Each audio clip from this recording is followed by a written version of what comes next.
En nombre de Dios y de la patria, se abre la sesión.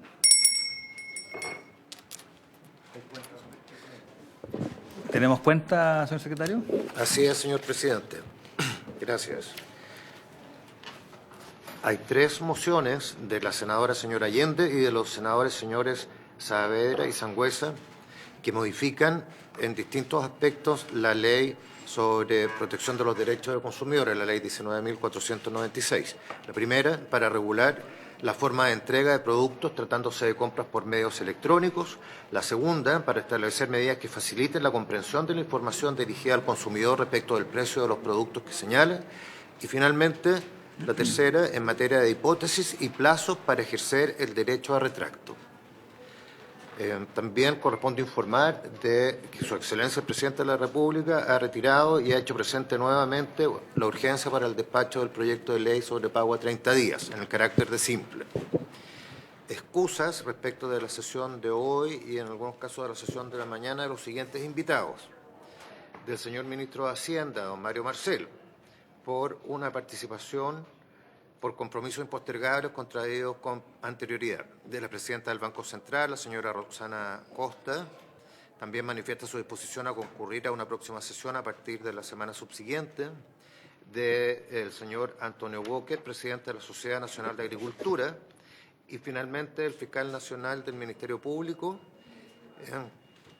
sin perjuicio, que anuncia que asistirá en su representación el director de la Unidad Especializada de Delitos Económicos, Medioambientales, Ciberdelitos y Lavado de Activos, el señor Mauricio Fernández. Finalmente, también lo que se comentó hace un momento, que se recibió un informe de la Biblioteca del Congreso Nacional que fue solicitado en la sesión anterior sobre límites a pagos en efectivo en el marco regulatorio de la Unión Europea. Fue remitido a todos los señores senadores. Y finalmente, corresponde informar sobre oficios enviados por el Ministro de Economía, señor Nicolás Grau. Son 3 oficios distintos en que da cumplimiento a obligaciones impuestas por distintas glosas de las partidas presupuestarias que indica. Eso es todo, presidente. Ofrezco la palabra sobre la cuenta. Bien, vamos a pasar a la orden del día, a la tabla. Estamos viendo 2 proyectos. El primero es el que regula el límite máximo de pagos mediante dinero en efectivo. Recuerdo que son 3 los proyectos que nosotros ya fueron refundidos. Uno que lo hacía mediante la modificación del Código de Comercio, otro mediante todo lo relativo a la unidad de análisis financiero y otro como un proyecto de ley separado. Y estamos haciendo la tramitación en paralelo con el proyecto de ley que establecería una obligación a los bancos de, conforme, digamos, al reglamento que pueda dictar el Banco Central, tener que entregar intereses a los saldos de las cuentas corrientes. A todos los invitados le comentamos que yo sé que cada uno tiene interés o en los 2 proyectos o en uno de los 2, así que por favor, obviamente, coméntenos todos los invitados de las materias o el proyecto de ley que sea su interés o que nos quisieran dar su opinión. Antes de dar la palabra, quiero saludar a todos los invitados. En primer lugar, estamos como representante del Ministerio de Economía, la señora Virginia Rivas, que nos acompaña vía remota. Entendemos que Santiago está imposible, así que les agradecemos a todos la presencia, aunque sea telemática, porque las cercanías del Congreso están con hartas dificultades, así que lo entendemos perfectamente. De la Comisión del Mercado Financiero, entiendo que nos están acompañando también. Saludamos a la presidenta, a la señora Solange Bernstein, al director general jurídico, señor José Antonio Gaspar, y al director general de Regulación Prudencial, que es el señor Luis Figueroa. Acá presentes se encuentran también, y aprovechamos de saludar, don Carlos Pavés, director de la Unidad de Análisis Financiero, y también don Marcelo Contreras, entiendo, su fiscal. Del Banco Estado, ahí vemos al gerente de Planificación y Control, don Camilo Vigo, aprovechamos de saludarlos ahí todos los que están en la mesa, al gerente de Planificación, don Andrés Sagner, al subgerente legal corporativo, don Álvaro Larraín, y el subgerente de Asuntos Públicos, don Gonzalo Urrutia. Todos ustedes también, gracias por estar con nosotros el día de hoy.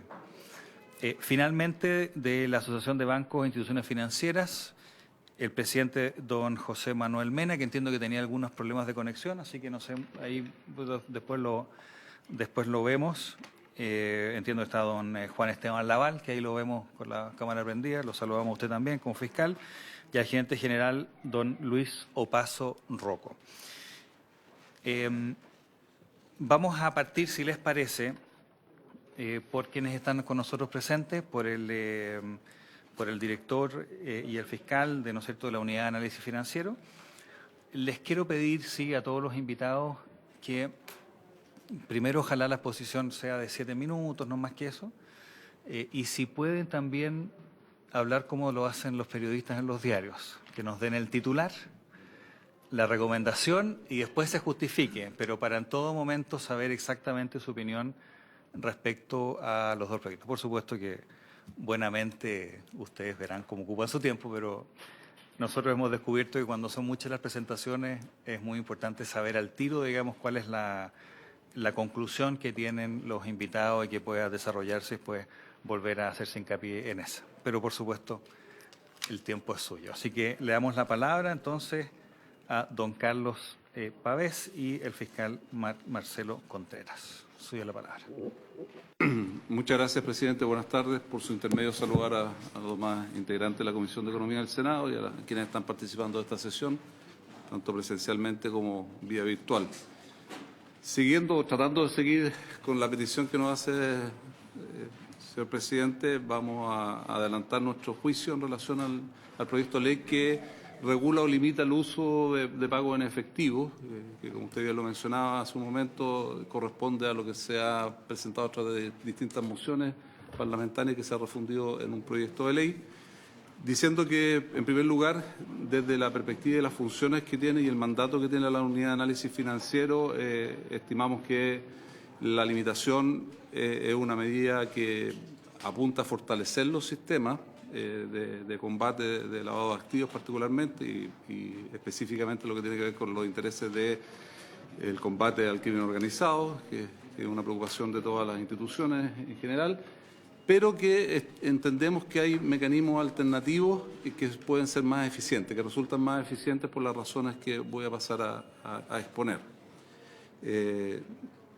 Como parte ya un subtítulo, señor presidente, mencionar que esta opinión también tiene mucha relación con lo que hemos estado discutiendo a propósito del proyecto de ley que se presentó el año pasado y que se está siendo abordado y recientemente la semana pasada fue aprobado por la Comisión de Seguridad Pública, que tiene que ver con el proyecto de inteligencia económica o el proyecto de ley que crea un subsistema de análisis financiero de inteligencia económica, en el cual se incorporó también una disposición destinada justamente a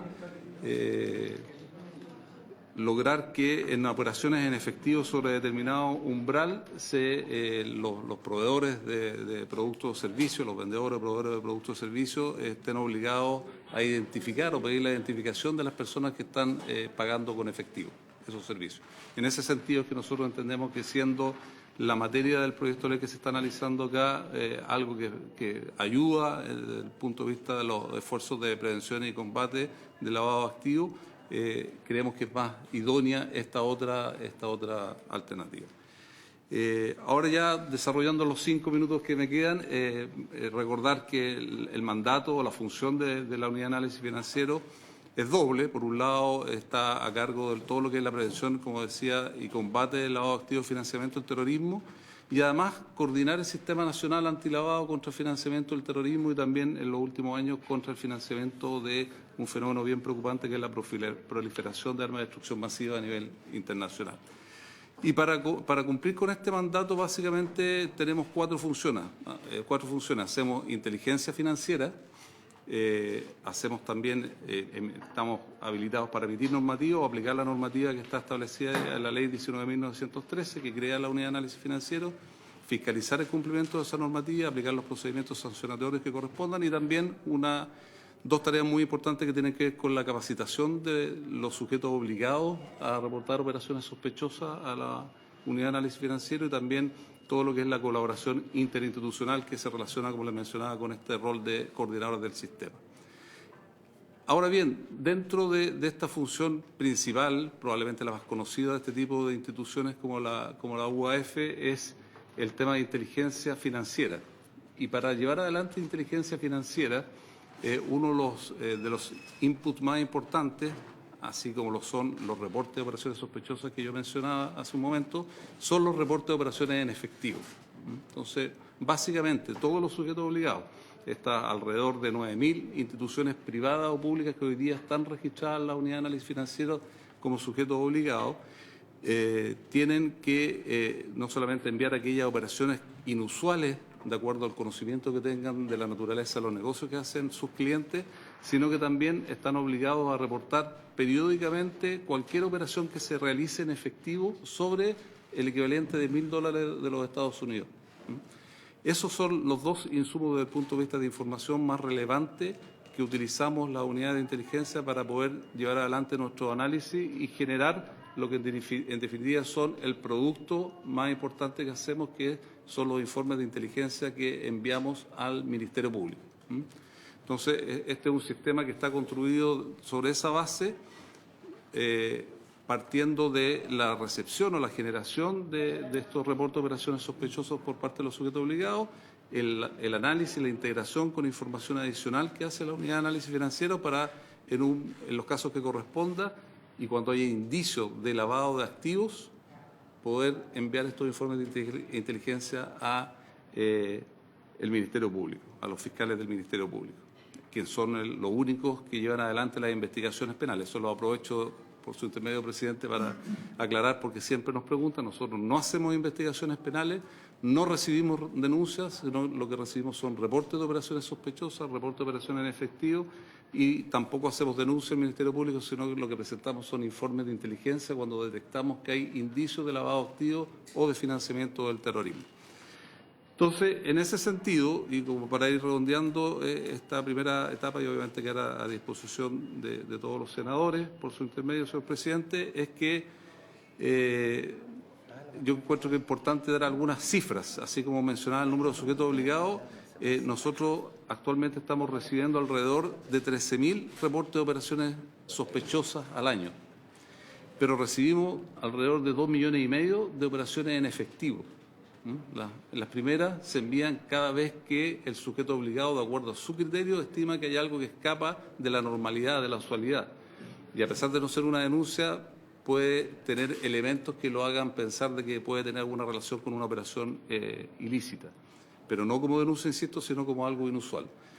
Y en cambio, y eso no tiene periodicidad, en cambio los reportes de operaciones efectivos se envían periódicamente, ya sea mensualmente, por ejemplo, como en el caso de los bancos, trimestralmente en el caso de otros sujetos obligados y semestralmente como en el caso, por ejemplo, de los notarios o conservadores de bienes raíces, dentro de la gran variedad de sujetos obligados que hay. Y es en el análisis de todos esos datos es que nosotros podemos conseguir generar entonces estos indicios de ilicitudes que están contempladas como delitos base de lavado de activos o financiamiento del terrorismo.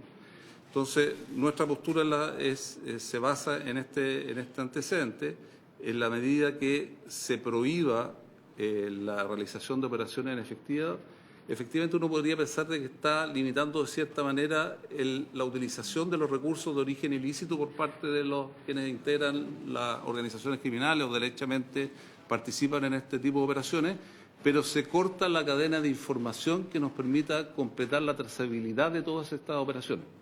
Porque cuando uno revisa las mociones o el proyecto de ley que está ya, que reúne estas tres iniciativas que inicialmente se habían presentado, los umbrales que están establecidos que categorían esta prohibición de operaciones son menores a los de $1.000 que están establecidos en los estándares internacionales y que obligan a enviar estos reportes de operaciones en efectivo. Entonces, más allá del tema de técnica legislativa o de la necesidad que habría que modificar la ley 19.913 de prosperar este proyecto de ley, lo que traería como consecuencia también es que no contaríamos más con esa información y no se podría hacer ese seguimiento.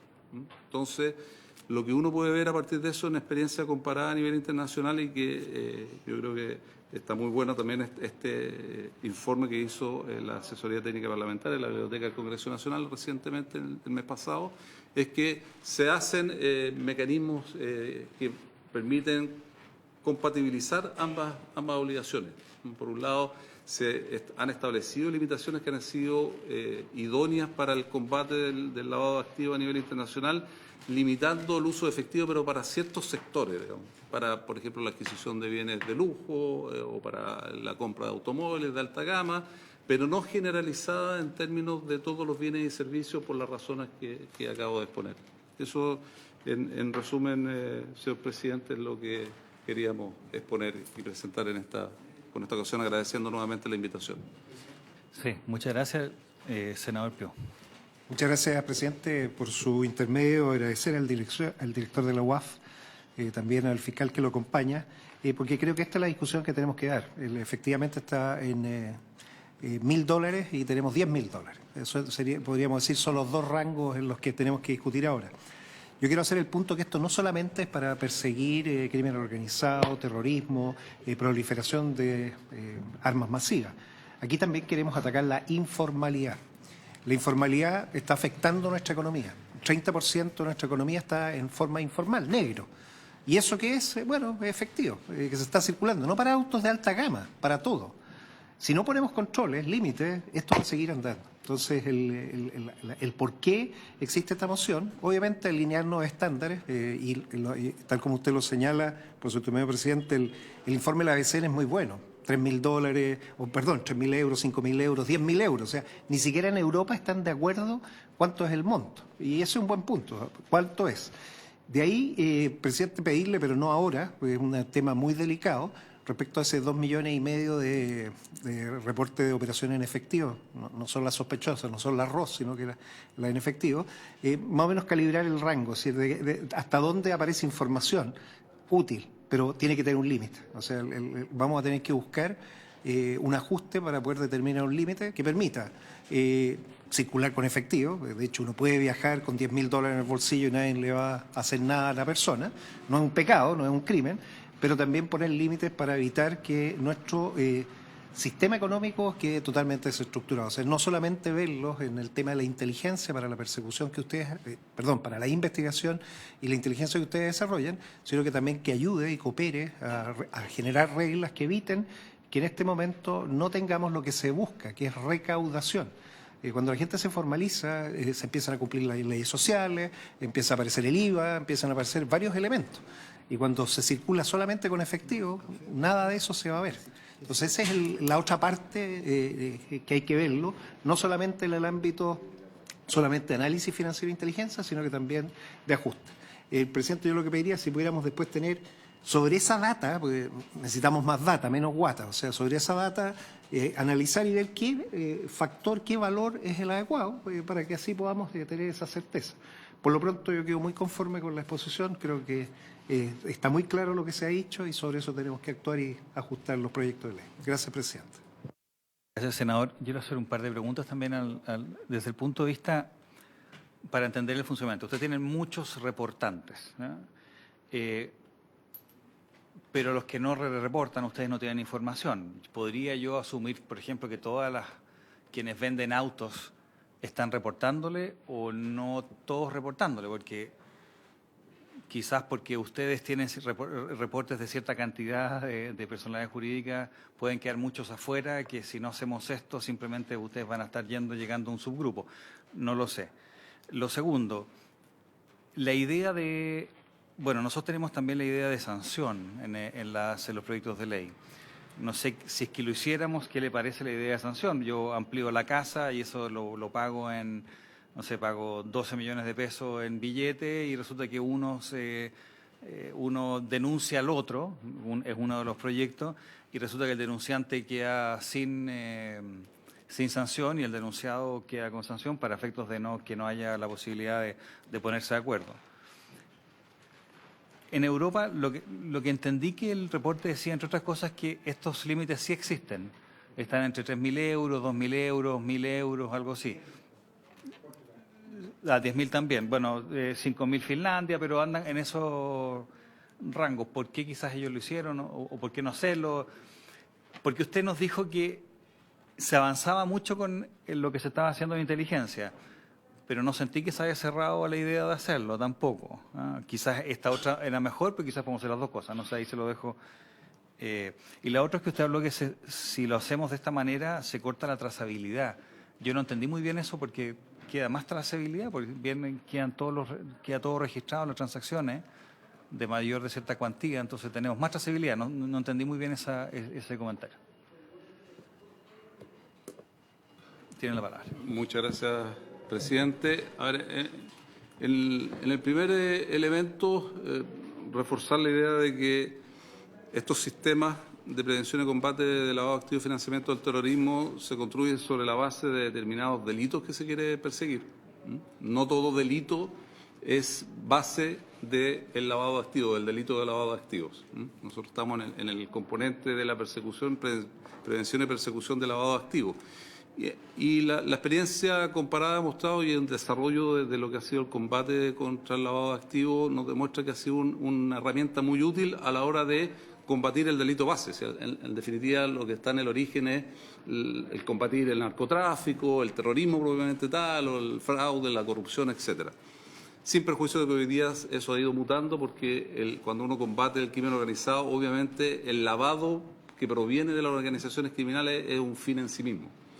Pero esa es la primera parte o la primera cimiento de este modelo. El segundo tiene que ver con a quienes definimos como sujetos obligados a reportar. Y eso evidentemente es una muestra muy pequeña de todos quienes realizan actividades comerciales o económicas.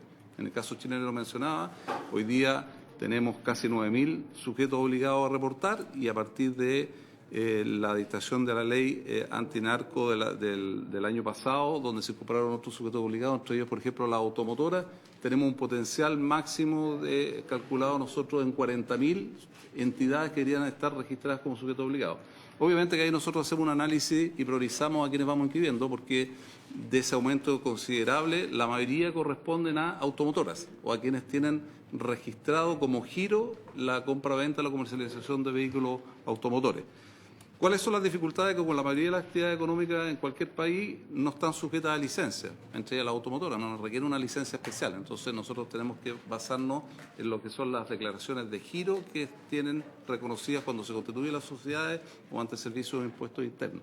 Entonces hemos ido y estamos incorporando dentro del registro a los sujetos obligados en la medida que tienen mayor relevancia por tamaño, por tipo de operaciones que realizan.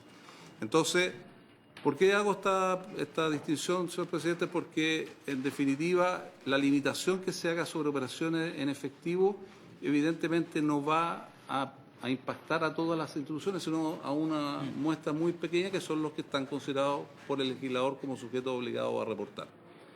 Y en eso se da la paradoja o la característica, a veces no muy conocida, de que muchos de estos sujetos obligados son, evidentemente, o yo diría la totalidad, por ejemplo, clientes de otros sujetos obligados. La automotora y cualquier otro siempre son, siempre son clientes, por ejemplo, de instituciones financieras, de los bancos. Por lo tanto, cuando yo hablo de trazabilidad, ahora pasándome a la segunda pregunta, efectivamente me refiero a eso. Me refiero a que siempre va a existir la posibilidad, en la medida que se hagan estas operaciones, de que los ingresos, para que terminen facilitando el lavado de eso, o sea, apartando el origen ilícito y dándole la apariencia de recursos que vienen de un origen lícito, llegan en algún momento y en más de algún momento a las instituciones financieras, al sector financiero. Por lo tanto, yo no necesito tener a todos los sujetos obligados catalogados como sujetos obligados a reportar, sino que a los más relevantes, de manera tal de que esas operaciones que en algún minuto necesitan incorporarse para cumplir con ese objetivo de lavado al sistema financiero, tener la posibilidad de que se informen, que se primero detecten y se informen. Si no, si uno extrema la medida de la prohibición, lo que pasa es que efectivamente se fomenta probablemente también, a propósito por su intermedio, presidente, de la observación del senador, es que se fomenta también en cierta medida la informalidad. Y yo creo que eso es parte de lo que está reconocido en las diferencias de los distintos tratamientos que le han dado los diferentes países. Dependiendo de la realidad y el nivel de desarrollo de la economía de cada uno de los países, los umbrales son distintos, digamos. Lo que se quiere evitar es que justamente también se produzca informalidad en este tipo de operaciones y se busquen otros mecanismos. Nosotros tenemos hoy día publicadas las actualizaciones de las evaluaciones nacionales de riesgo de lavado en nuestro país y efectivamente, por ejemplo, en nuestro país por temas geográficos, por una parte, por la utilización de estructuras jurídicas, mucha parte del lavado se hace aprovechando primero las empresas, las personas jurídicas, pero también la extensa frontera que tenemos para traspasar, digamos, estos recursos en efectivo que se obtienen de toda la actividad delictual a través de personas naturales o otro tipo de operaciones comerciales que se lleva el efectivo de otra parte. Entonces, en la medida que se van poniendo restricciones por un lado, se van buscando otros caminos y en lo que nosotros decimos que la experiencia internacional, la regulación comparada nos demuestra que este equilibrio es necesario desde el punto de vista de no fomentar tanto la informalidad en las operaciones financieras, que queden dentro de los organismos que están obligados a reportar y que por algún minuto pasen para tener esa trazabilidad, de que pasen por ejemplo, las instituciones financieras, pasen por las sociedades inmobiliarias que están también obligadas a reportar, que pasen por una notaría cuando se hace una operación de compra o venta de bienes raíces que también se pueden hacer y se hacen en efectivo y se generan reportes por esa vía. Esa es la razón, presidente. Muchas gracias. Le agradecemos entonces a don Marcelo y don Carlos la presentación de la unidad de análisis financiero. Y yo no sé si está doña Solange por ahí con nosotros, de la Comisión del Mercado, representante de Comisión del Mercado Financiero. ¿Está? ¿No está?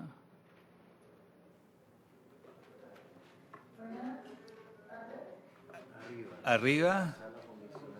Sala comisionado. Ahí está un poco mejor, ahí sí.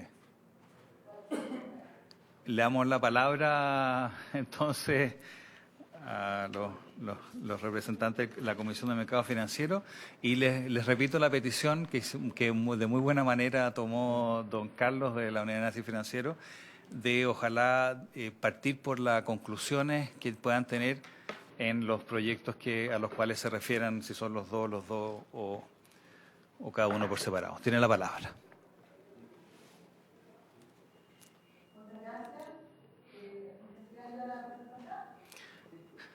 Sí, si la puede poner en proyección para que sea un poco más grande. Ahí sí, ahí sí. Ahí está perfecto. Buenas tardes, a la Secretaría de Administración, a la Secretaría de Iniciativas. Nos vamos a referir en este caso a la ley que modifica la ley de cuentas corrientes bancarias. Partiendo por comentar lo que justamente establece esta iniciativa legal, estamos en el artículo 8 de la ley de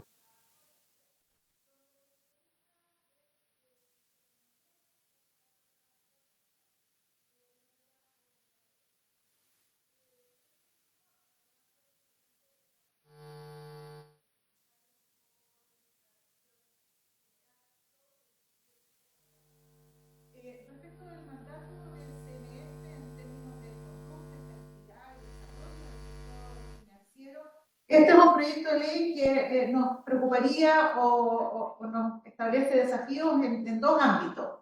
Uno, el referido a los temas de estabilidad financiera y por otro lado, en términos de desarrollo de mercado.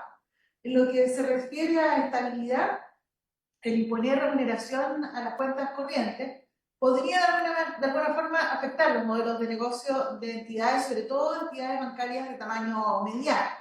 Y esto podría afectar la oferta de este tipo de productos e incluso de alguna manera entonces tener algún impacto en ese sentido que habría que evaluar.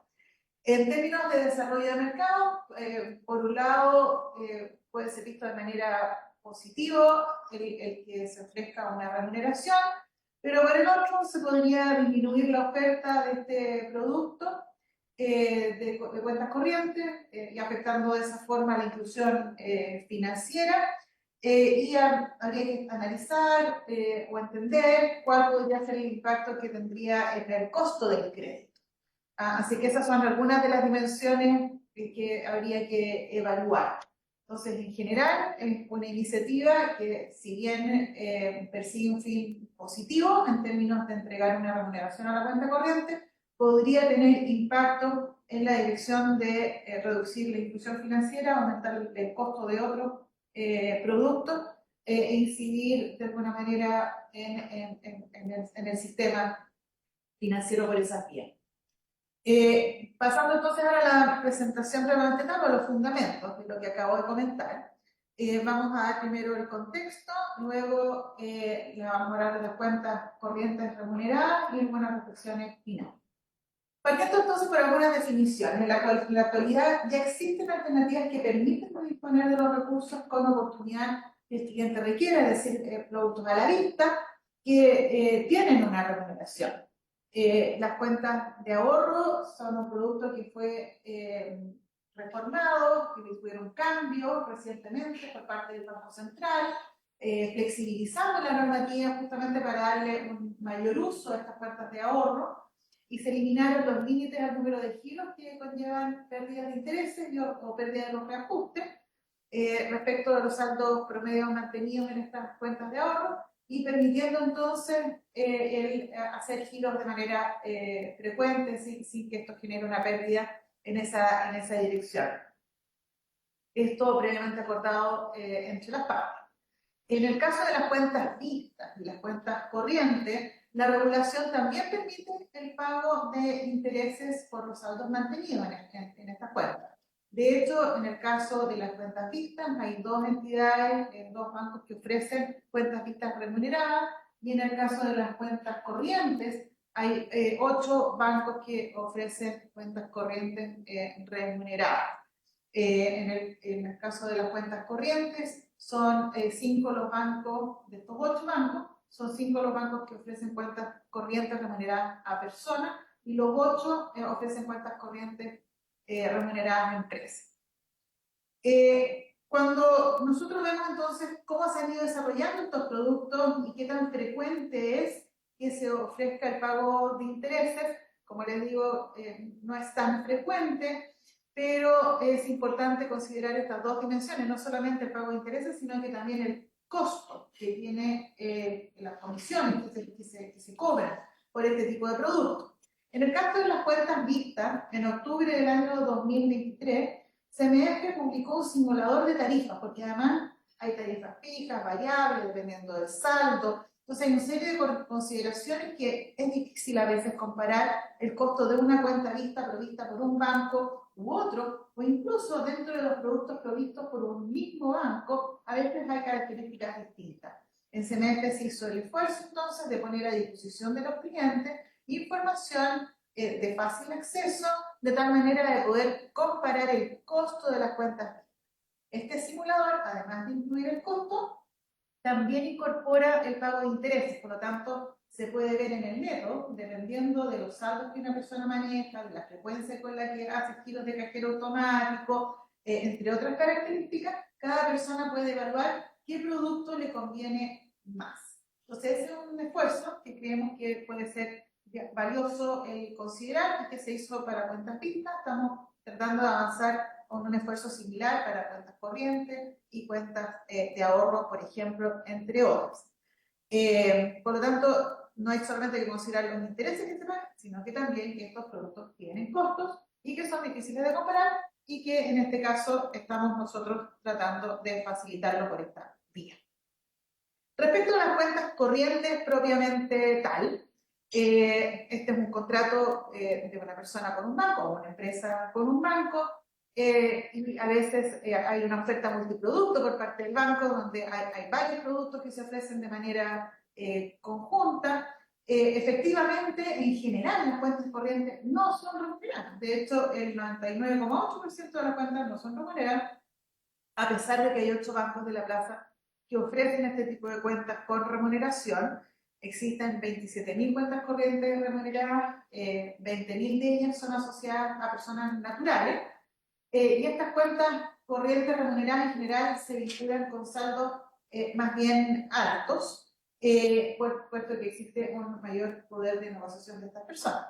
Ahora, en el último año ha habido un aumento importante en las cuentas corrientes remuneradas se han más que duplicado en los últimos meses. Por lo tanto, al parecer, es un producto que, si bien es cierto, no era ofrecido muy frecuentemente, sí hoy día está siendo más común que antes. Respecto de la remuneración de las cuentas, es importante considerar que los bancos tienen diversas formas de financiar el crédito que otorgan, y entre ellas están justamente estas fuentes de financiamiento de depósitos y otras obligaciones a la vista, como las cuentas corrientes, depósitos a la vista, entre otros.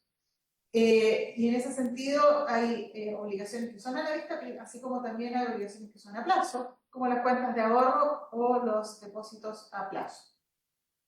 En el caso de los depósitos, así como otras obligaciones a la vista, estas tienen una permanencia incierta. El banco efectivamente cuenta con esos recursos, pero en cualquier momento las personas pueden requerir o solicitarlo, siendo retiradas entonces, obviamente a voluntad de las personas en el momento que estas así lo requieran.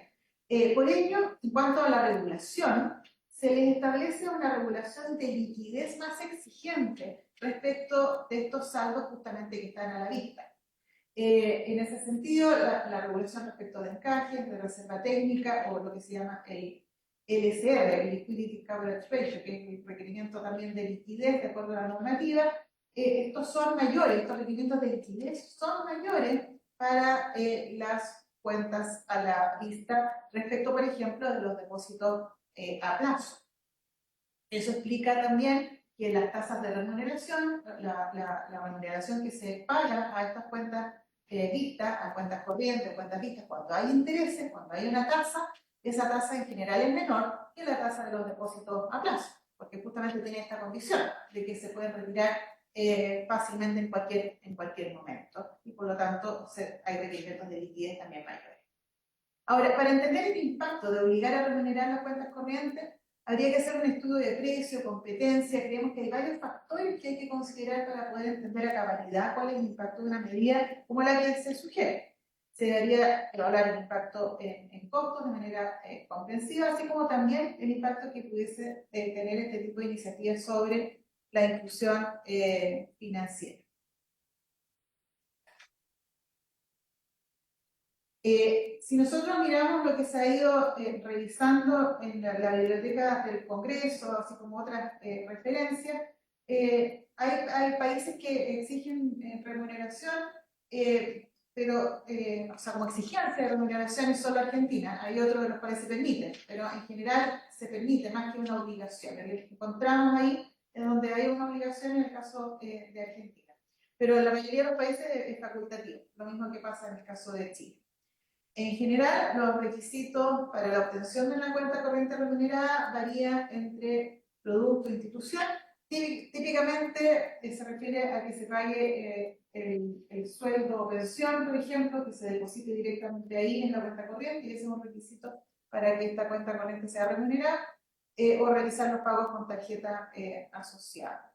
En el caso chileno, se debe recordar también que tenemos cada vez más uso de transferencia electrónica, más que el pago con tarjetas de débito en términos de su frecuencia. En las cuentas corrientes, estas tienen un costo levemente mayor debido al uso de la línea de crédito, comparada a las cuentas vistas con las cuentas corrientes. Las cuentas corrientes tienen un costo en general mayor. Y en el caso de ser remuneradas, las cuentas corrientes o obligar a que sean remuneradas, estos costos pueden ser mayores. Por otro lado, también esto podría encarecer el crédito. Entonces, algunas reflexiones finales. Una alternativa al actual proyecto de ley que estamos discutiendo hoy día puede ser avanzar aún más en facilitar la comparabilidad, exigiendo, por ejemplo, la publicación en los sitios web de cada banco de las tasas de interés, comisiones, cuentas de las cuentas vistas, las cuentas de ahorro, de tal manera de que esta información quede muy claramente. Nosotros lo exigimos de alguna manera en nuestra normativa, pero a lo mejor si hay una mayor exigencia aún a nivel legal, esto podría ayudar a una mejor comparación. Manteniendo lo facultativo, como en el caso de España, Colombia, Estados Unidos y Francia, pero facilitando la competencia con información pública, actualizada y más estandarizada. De alguna manera, hoy día, de hecho, este comparador de cuentapistas da cuenta de las diferencias que hay entre un tipo de producto y otro y los tarifados, que a veces son tarifados relativamente complejos de poder comparar. De acuerdo con la experiencia del simulador de cuentas vistas, este tipo de información favorece entonces el desarrollo del mercado y sería importante entonces ver las potenciales distorsiones que se pueden generar de tal manera de tratar de romper inercia en el mercado si así se considera que existe. Así que esa es un poco la presentación que teníamos por parte nuestra en CNF. Muchas gracias, doña Solange. Ofrezco la palabra a los senadores. Sí, no se va a referir al otro proyecto. ¿Al otro proyecto no se van a referir?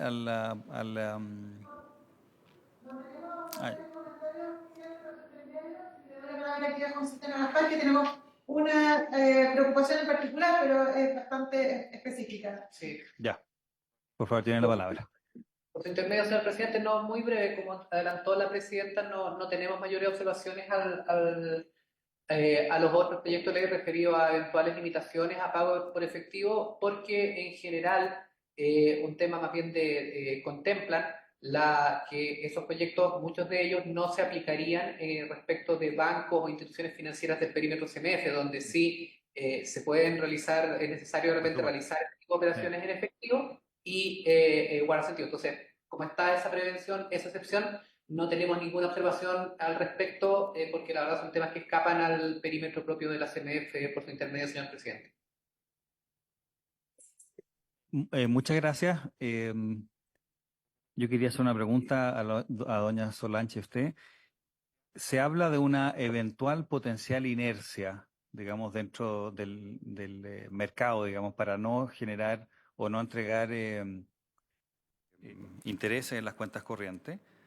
La misma inercia de la cual hablamos, por ejemplo, en la Comisión de Trabajo respecto a los cambios de administradora de fondos de pensiones, que es un problema, digamos, dentro de lo que se está tratando para entregarle mayor competencia al sistema.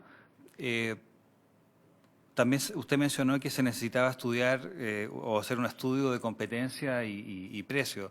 Yo no sé qué opinión tiene usted. O sea, estamos al frente de un mercado completamente competitivo y que simplemente con mayor información podrían haber más oferta, digamos, de cuentas corrientes con intereses o esa eventual inercia, usted lo dice, lo deja ahí nomás sin tener una opinión respecto a que esto exista. Sí, Tiene la palabra. Gracias, por su intermedio. Nosotros vivimos en un escenario donde las tasas de interés eran bien bajas por largo tiempo.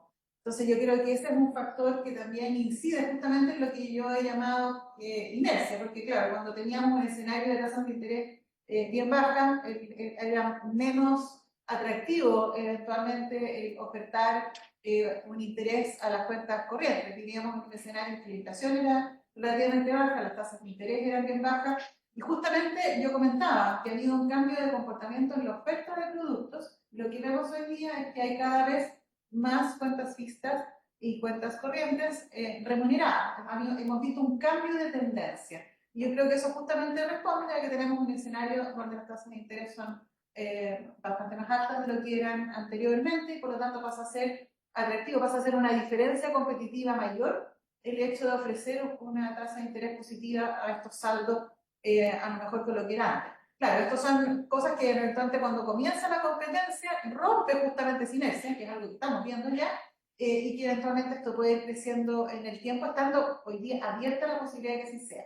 Ahora, claramente hay espacio todavía para mejorar la información de la cual disponen las personas, pero creemos que ese es un camino que sin duda podría ir aumentando el conocimiento de los clientes y de tal manera de ir encontrando las mejores opciones y alternativas dependiendo de las necesidades de cada uno.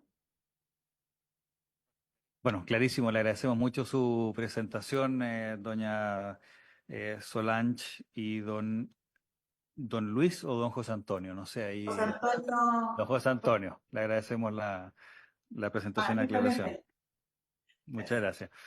Vamos a dar la palabra. Aquí tenemos veo en pantalla a don Juan Laval y don Luis Opaso, y no sé si está José Manuel Mena, de la Asociación de Bancos e Instituciones Financieras. Tienen una presentación. Van a hablar entonces de los dos proyectos. Efectivamente, presidente, y quería excusar a José Manuel Mena, que por problemas de señal no se pudo conectar. Y bueno, agradecer la instancia de ser invitados a exponer nuestra opinión en estos dos proyectos. Nos vamos a referir efectivamente a los dos proyectos que están en discusión. Sobre el primer proyecto, el que limita el monto máximo de pagos en dinero efectivo, nuestra opinión es favorable y positiva respecto a este avance legislativo.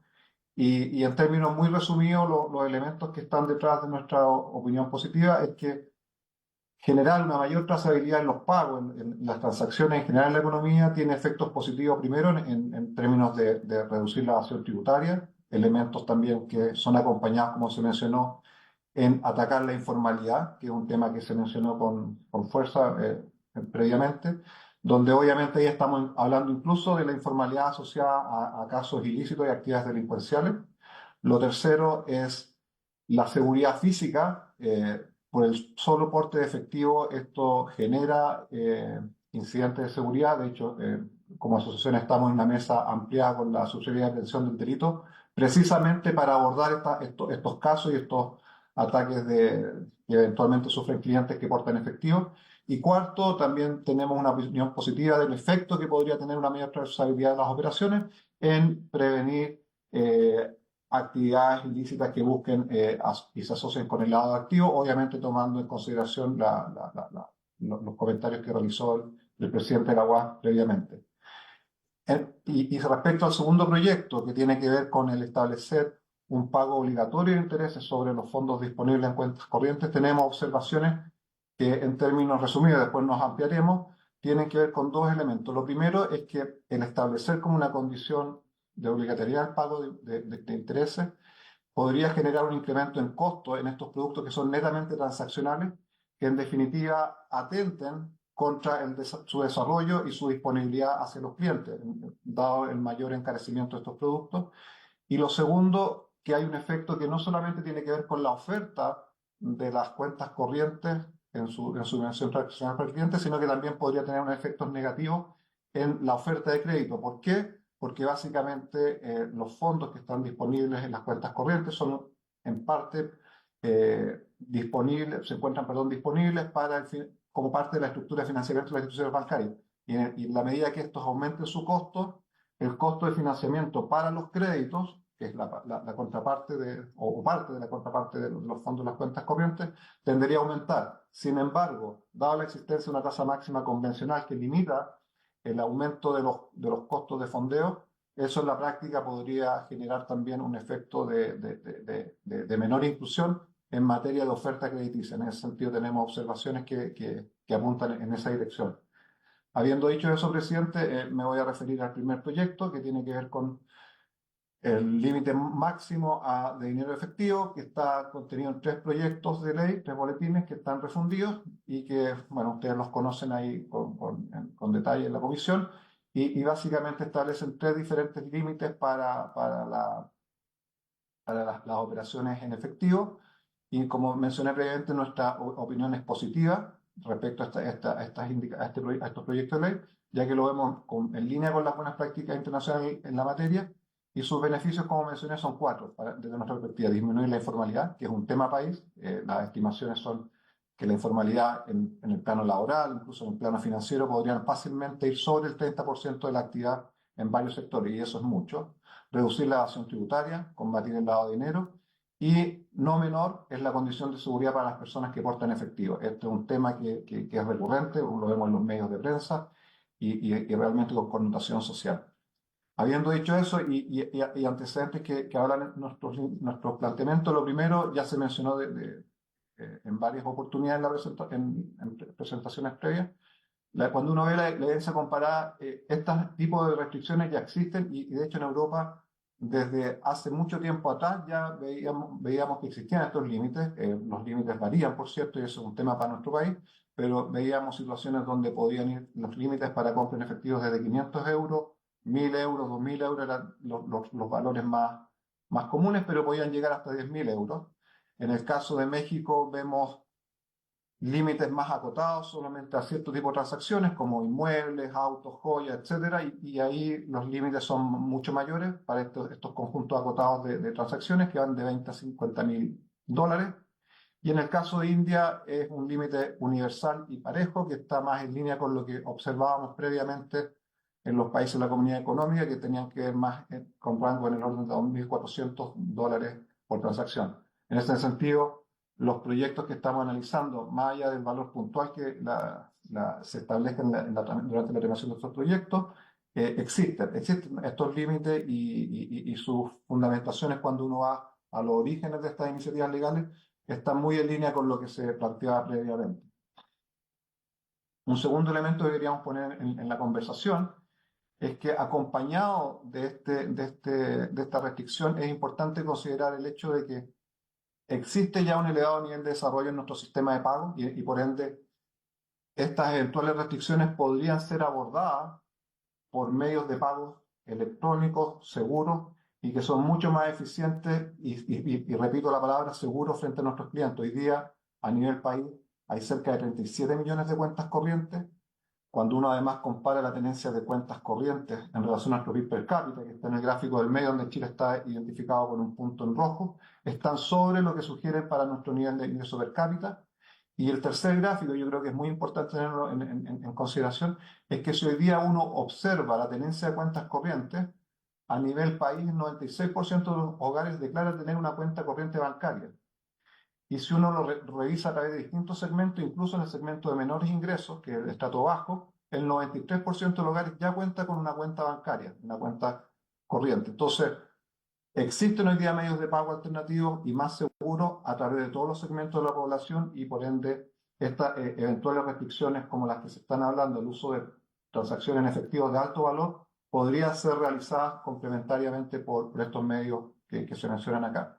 De hecho, para ilustrar aún más cómo estos medios han ido tomando relevancia en nuestra geografía, hoy día hay cerca de 3.600 millones de operaciones a través de tarjetas de débito, 835 millones al año de transacciones vía tarjeta de crédito y las TEF, las transferencias electrónicas de fondos que son instantáneas, que están disponibles desde el año 2008, suman casi 2.000 millones de operaciones al año. Y en ese sentido lo que uno observa en este segundo gráfico que está asociado al uso de medios de pago en Chile, se observa que los medios de pago electrónicos, digitales y online en general han ido teniendo un aumento importante, pero todavía como país tenemos un uso importante del efectivo y que cuando uno hace una segmentación de estas transacciones, y esto lo ha documentado el Banco Central en su encuesta nacional de uso, tienden a ser transacciones de montos menores y en segmentos específicos del comercio, en algunos casos como ferias, por ejemplo, o comercios de bajo valor. De hecho, cuando uno hace un doble clic a los pagos que se realizan en Chile, y nuevamente cito a estadísticas del Banco Central, las operaciones que superan los 100.000 pesos en la población en general tienden a ser inferiores al 10%. De hecho, la cifra específica es un 9,4% de los pagos son superiores a 100.000 pesos. Entonces, en ese sentido, cuando uno está pensando en estos límites de 1.000 o 2.000 dólares como referencia para realizar pagos electrónicos, básicamente el porcentaje de operaciones que estarían siendo limitadas es bastante acotada, pero son numerosas o voluminosas en términos de los montos involucrados, pero básicamente afectaría un porcentaje acotado de las operaciones que se realizan en el sistema. Acá simplemente reiterar lo segundo, y es un tema que la oferta para recibir estos medios de pago, que en el pasado fue preocupación como política pública en el país, es la disponibilidad de medios para recibir estas operaciones en los comercios. Y aquí ilustro con el aumento que ha tenido, por un lado, las tarjetas de crédito y débito como medio de pago en los comercios, donde hoy día tenemos cerca de 40 millones de tarjetas. Y por otro lado, el segundo gráfico muestra los puntos o POS, puntos de servicio donde se reciben estos medios de pago, las tarjetas, uno puede pagar en comercio, y hoy día hay casi 1.200.000 de estos aparatos en la sociedad. Entonces, ese número que pasó de niveles inferiores a 200.000, hoy día en 1.200.000, permite que en la práctica se puedan realizar estos pagos en comercio de manera bastante masiva, con una participación creciente de actores. De hecho, hoy día hay cerca de 7 adquirientes, más un par de decenas de subadquirientes que contratan estos servicios y masifican los POS. Entonces, solo enfatizar que por estas dos láminas que presentamos en la evolución de los medios de pago, es reforzar la idea de que existen medios de pagos alternativos al efectivo que son mucho más seguros y que por cierto, permitirían lidiar con una eventual restricción al pago en efectivo. ¿Cuáles son nuestros comentarios en términos de ir convergiendo a nuestro planteamiento respecto a este proyecto? Perdón. Primero, las transacciones de montos mayores son bajas. De hecho, la estadística para operaciones sobre 100.000 pesos equivalen solamente al 9,4% del total de las transacciones en la economía, según reporta el Banco Central.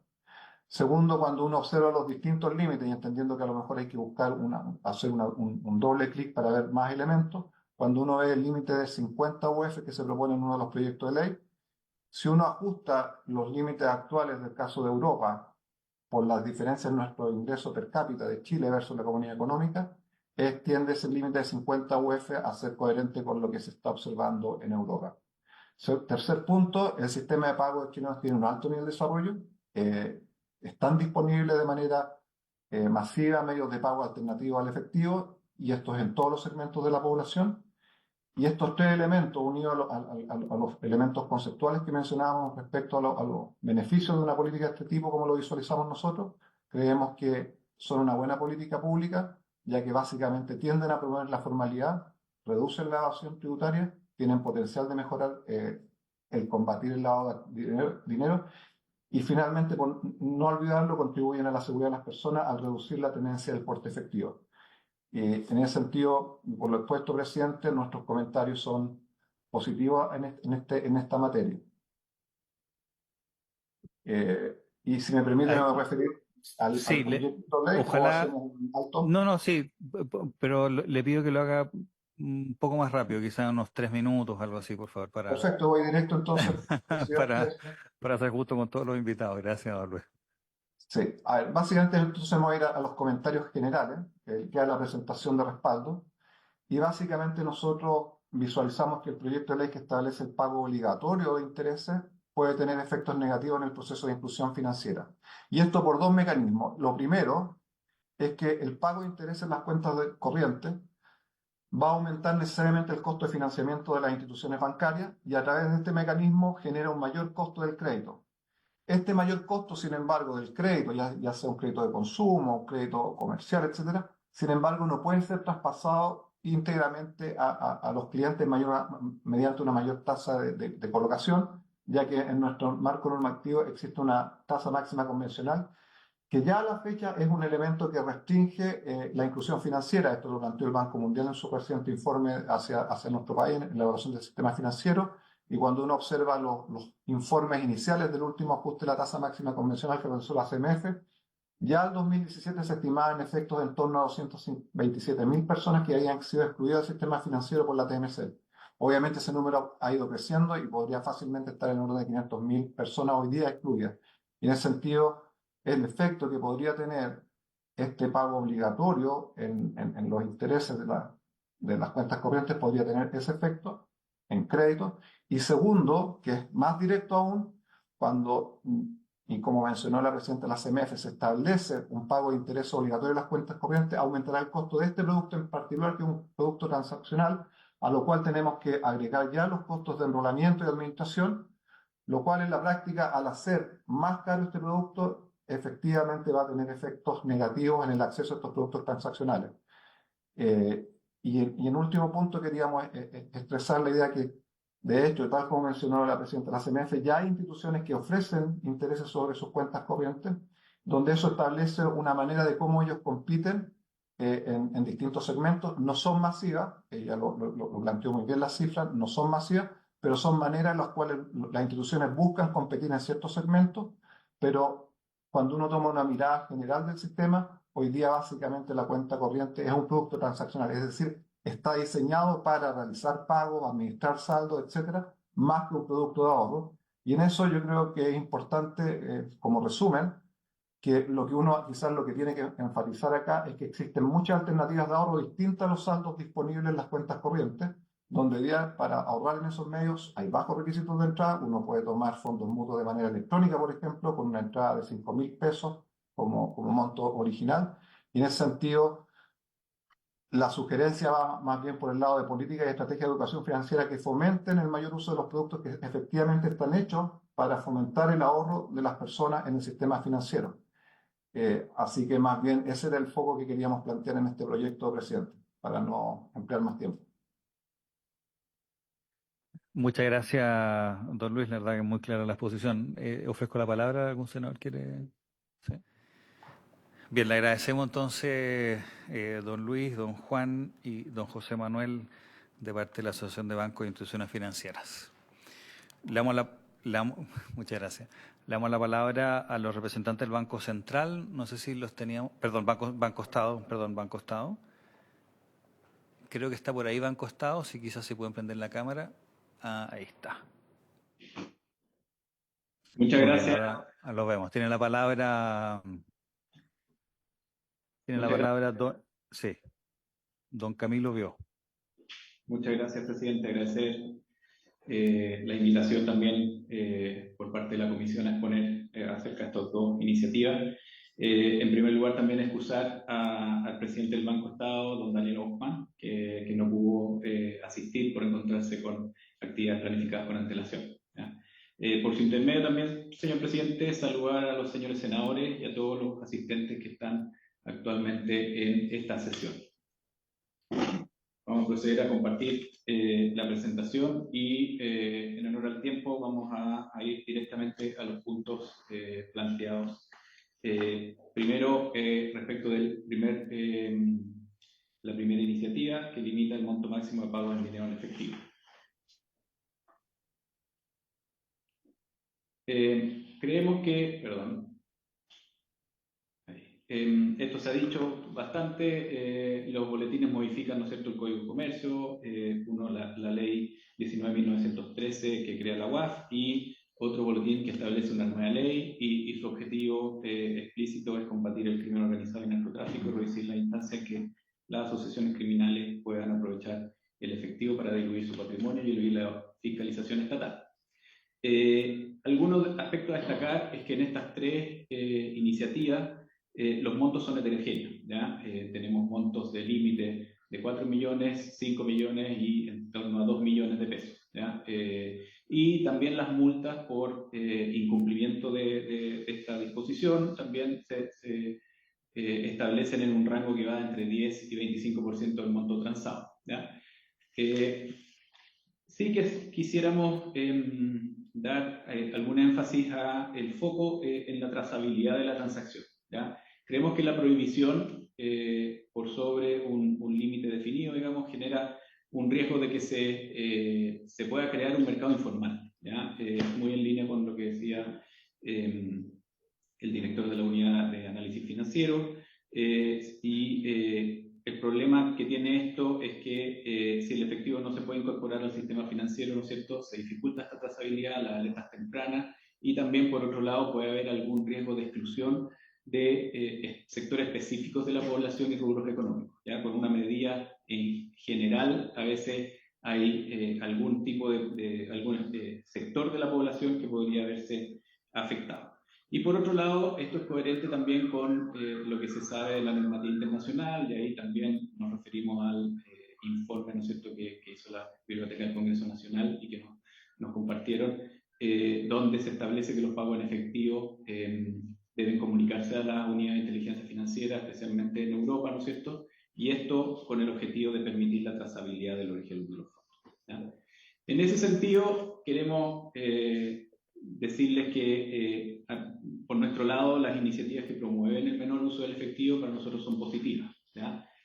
Sin embargo, creemos que en línea con la evidencia internacional, el enfoque basado en trazabilidad es importante considerarlo, ¿ya? Y por otro, si es que se establecen límites, creo que es relevante también fundamentar técnicamente si es que el nivel es coherente y no genera un impacto en base a los distintos principios y la evidencia. Y esto es muy en línea con todo lo que se ha planteado anteriormente en esta misma sesión.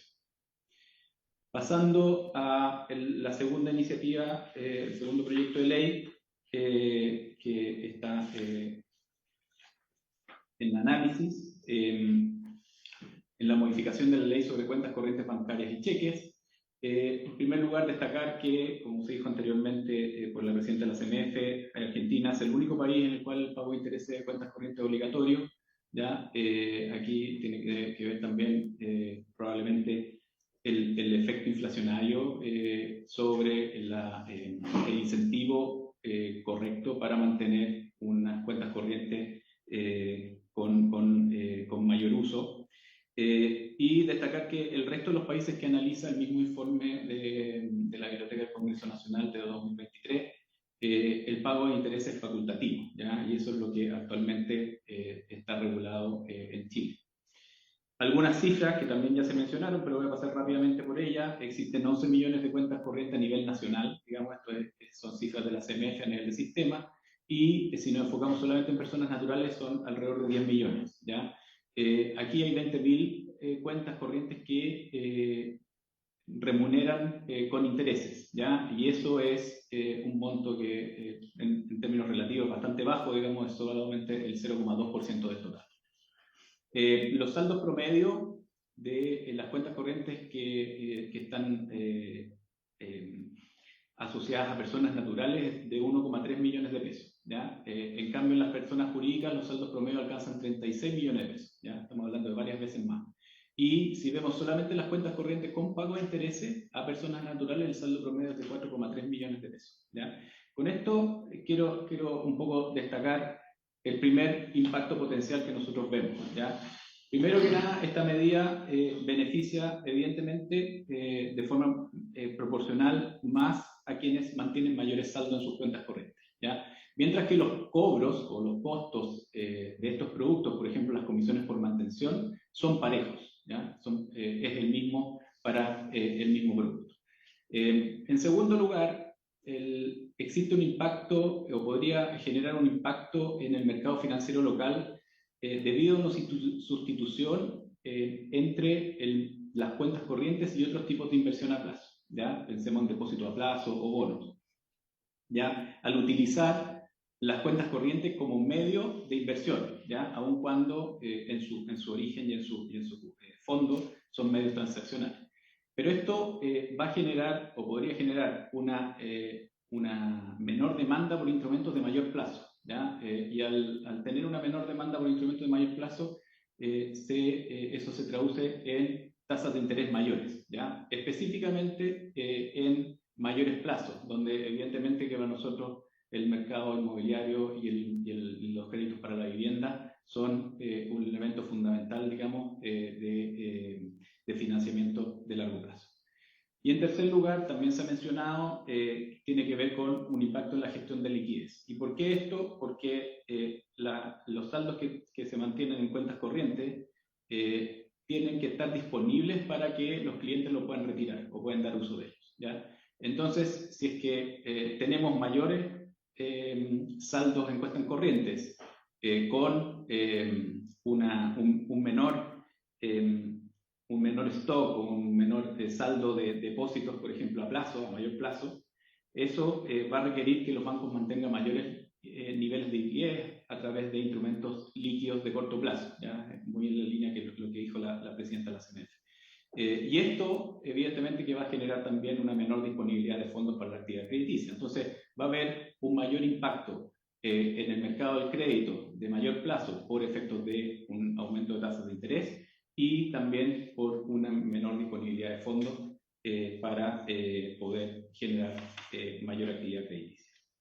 Entonces, como comentarios finales, en primer lugar, la legislación actual, como se ha dicho, permite el pago de interés en cuentas corrientes, ¿ya? La evidencia internacional muestra que este enfoque es utilizado por la mayoría de los países, ¿ya? Esta medida tiene algunos impactos potenciales, cuya materialidad igual podría ser significativa, por ejemplo, el impacto en la actividad crediticia y en la profundidad del mercado financiero local, especialmente a largo plazo, ¿ya? Y evidentemente que ahí se genera un efecto en la inclusión financiera y en el desarrollo de la industria financiera.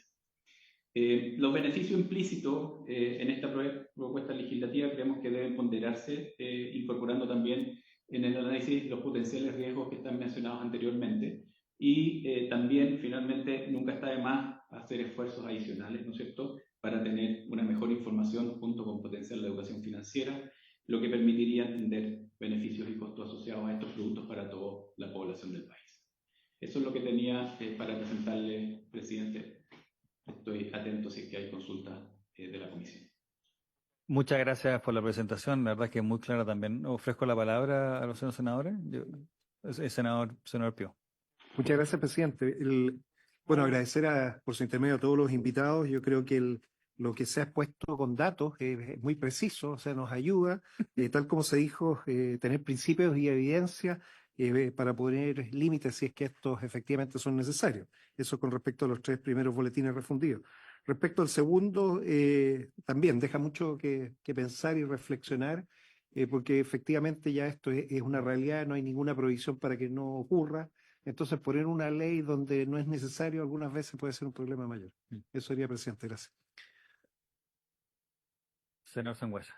Gracias, presidente. Sí, hay bastante concordancia en las exposiciones. Los 3 proyectos que están fusionados respecto a establecer límites, o coinciden que no hay, o sea, que al contrario, que es positivo, que es una práctica que ya lleva años en Europa y otros países.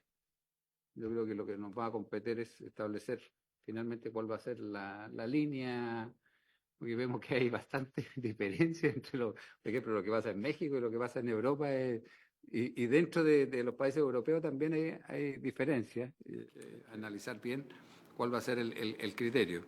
Y respecto a la generación de intereses, comentaba los colegas, es un bonito titular, pero que el efecto, por los comentarios que hemos visto, es totalmente lo contrario.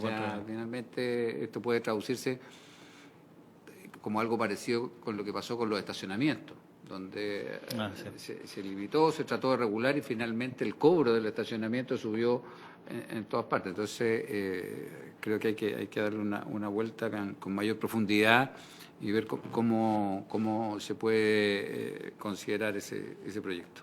Gracias, presidente.